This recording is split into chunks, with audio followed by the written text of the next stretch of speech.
This week's news from the tubes and F5 Live is proudly powered by Malwarebytes. Whether you're on a PC, a Mac, or a mobile device, Malwarebytes Premium is the company's strongest protection ever. It fights threats that traditional antivirus software can't stop, and it actively blocks threats like dialers, rootkits, exploits, bots, and a whole lot more. It allows you to use your computer and mobile devices with confidence and peace of mind. And to learn more and get a special price, you can go to f5live.tv/malwarebytes.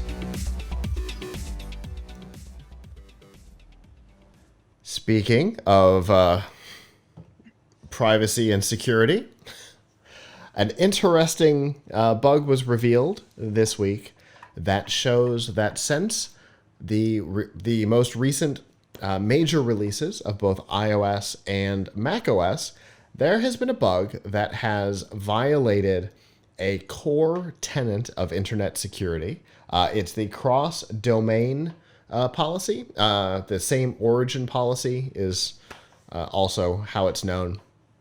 The same origin policy is what makes sure that other sites that you have open on your computer can't see what you're doing in other tabs. So if you've got, your email open in one tab and Facebook open in the other, Facebook can't read your email, right? That's important.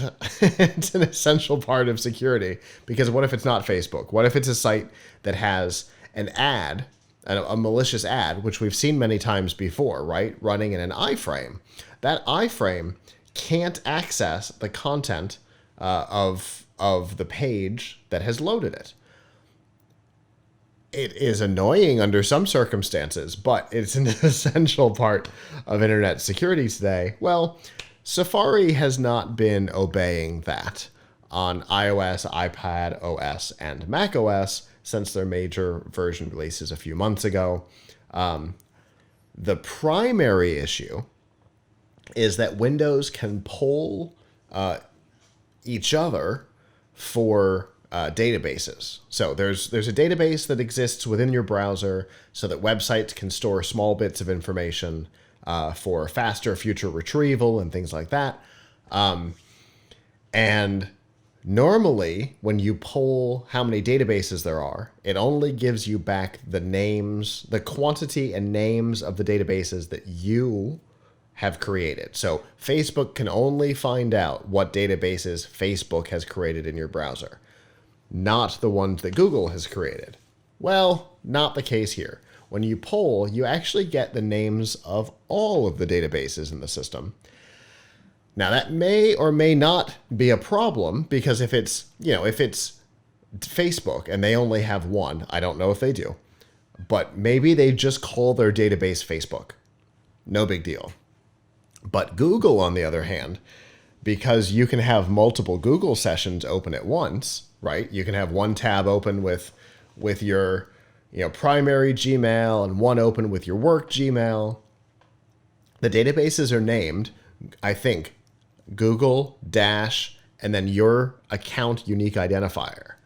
Oh, well, now other sites, including malicious sites, can find essentially what is your tracking ID for your Google account. And now they have access to do other things. Now, has this been exploited? We don't know. And what can they do with that particular information? Some stuff based on some public APIs. There is some information that can be polled using that identifier.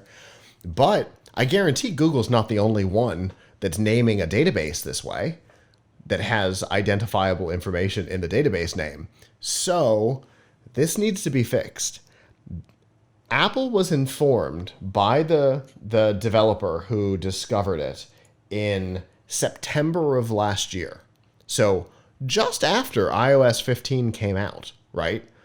This bug was reported to Apple, and we're at the end of January of 2022, and it hasn't been patched yet. So that's not great. This is frightening. Why? This is incompetent. Yes. Why? How? First of all, how did they end up introducing this bug into their software? Like, this is Safari something that is Safari was almost entirely rewritten, and they made a big deal about it. Safari was almost entirely rewritten except for the rendering engine, coming into iOS 15 and macOS, whatever version this is now, some mountain in California probably. It was completely rewritten. They made a big deal about it, and so with a rewrite, you're going to introduce new issues, and they definitely introduced a new issue here.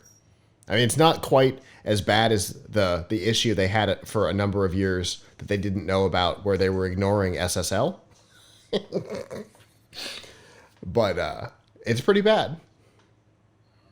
so I don't understand. Apple has a lot of money. Right?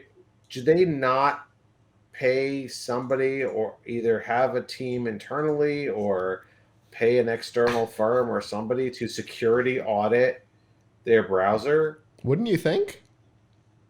I mean, Or I even don't know. It just or seems like even something I basic would unit do if I were testing. them. Basic unit testing. I This is stuff that a first year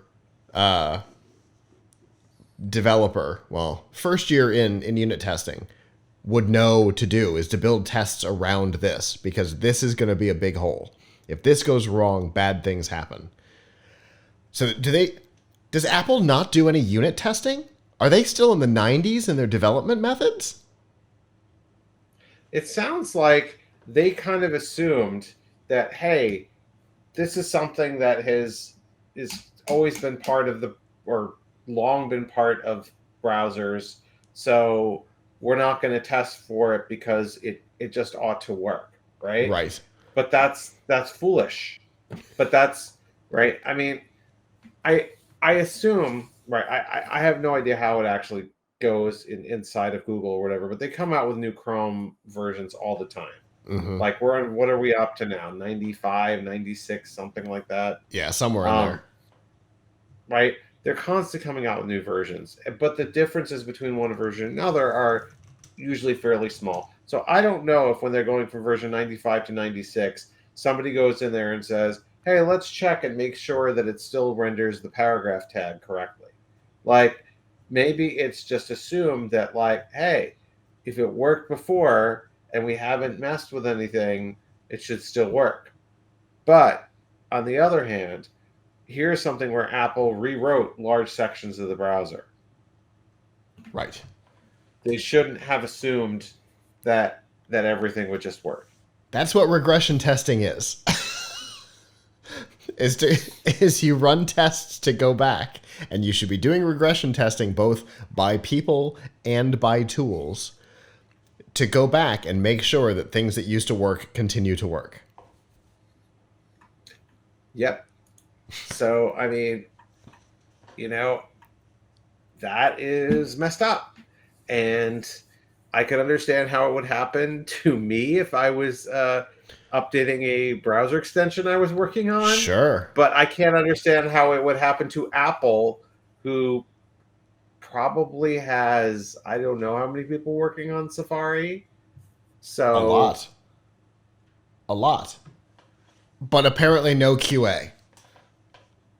So, and then someone points it out to them and they can't be bothered to fix it. They should be embarrassed. This is a very embarrassing bug. 4 months. If this were Microsoft, the whole internet would be fuming over this. As well they should. Right.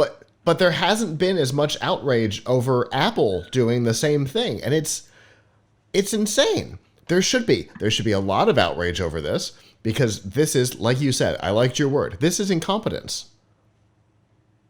Yeah, it's incompetent. How can you allow such a thing to happen? That's absolutely ludicrous. Also, how often do they update? So this was a major update, so they should have had a higher standard for checking it. And also, it's not like they're updating that thing every day, right? I mean, how Right. often does Safari actually get an version update? Right. Never. It's not like Chrome is getting one like every week or something, and yet they Right. haven't done this. Right. And they have, so I'm looking at the version list. The current published version is 97.0. But they also have a 98, a 99, and a 100 in development because they've always got, there's the beta channel, the dev channel, and the Canary channel. Canary is on version 100 right now. They are always updating what's going on with Chrome. And there have been full system behind the scenes like blowout try again at least twice that I can think of. And they have never introduced anything like this. Okay, opening a tab, the animation gets a little glitchy sometimes when you have a big, UI blowout or something like that. But never, we just broke the way security works. We're sorry. We'll maybe someday, if we ever acknowledge that it exists, maybe we'll fix it. Jesus. Yeah, that's really bad. It's really, really bad.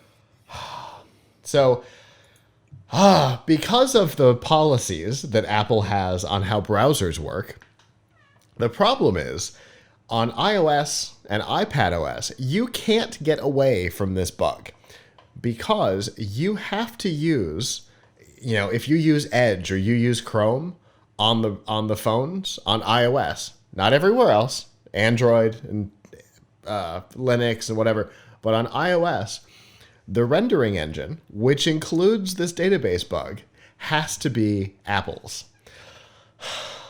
So, on iPhone, on iPad, there is no way around this.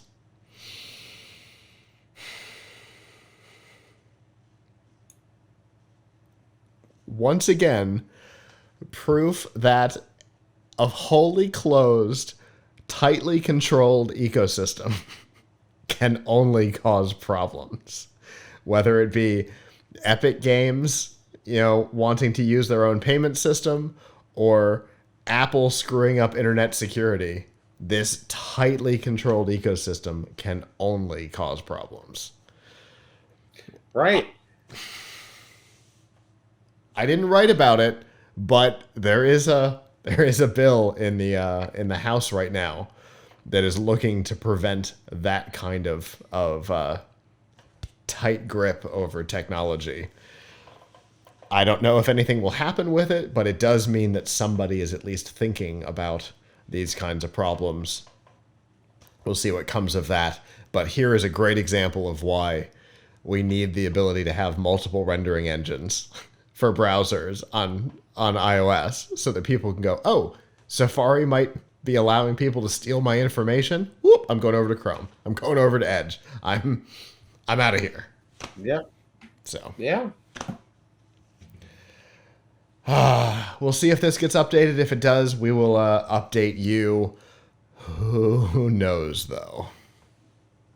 Hello, YouTube. Thanks for watching, and I hope you enjoyed this episode of F5 Live Refreshing Technology. If you did, please subscribe to the channel down below, and of course hit the notification bell because we know that subscriptions don't mean much on YouTube anymore. If you've got topics that you'd like us to talk about in the future, please comment them down below. And if you'd like to not follow us on YouTube, there's lots of ways that you can follow along with our content by going to PLUGHITZLive.com/subscribe. There you'll see all of our shows and all of the ways that you can watch, listen, and follow along.